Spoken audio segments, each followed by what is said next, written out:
Giờ thầy hôm nay mình tiếp tục tập luyện lại được thế. When I was 27 years old, I left a very demanding job in management consulting for a job that's more even more demanding, teaching. I went to teach seventh grade math in the New York City public schools.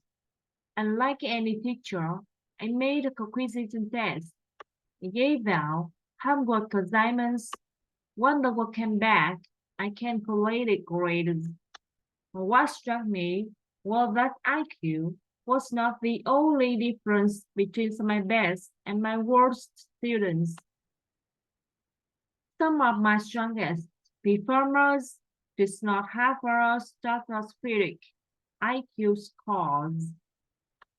Some of my smartest kids weren't doing so well, and that's got me thinking the kinds of things you need to learn in seventh grade math. Sure, they're hard, ratios, decimals, the area of a parallelogram. But the concepts are not impossible, and I was firmly convinced that every one of my students could learn the material if they worked hard and long enough. After several more years of teaching, I came to the conclusion that what we need in education is a much better understanding of students and learning from a motivational perspective, from a psychological perspective. In education, the one thing we know how to measure best is IQ. But what if doing well in school and in life depends on much more than your ability to learn quickly and easily? So I left the classroom and I went to graduate school to become a psychologist.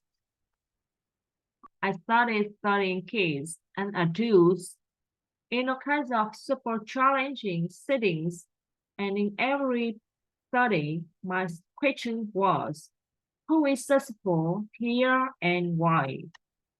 My research team and I went to West Point Military Academy. We tried to predict which cadets would stay in military training and which would drop out. We went to the National Spelling Bee and tried to predict which children who would advance furthest in competition. We studied rookie teachers working in really tough neighborhoods, asking which teachers are still going to be here in teaching by the end of the school year, and of those who will be the most effective as improving learning outcomes for their students. We partnered with various companies asking which of these salespeople is going to keep their jobs and who's going to earn the most money in all those very different contests. One character emerged as significant predictor of success, and it was in social intelligence.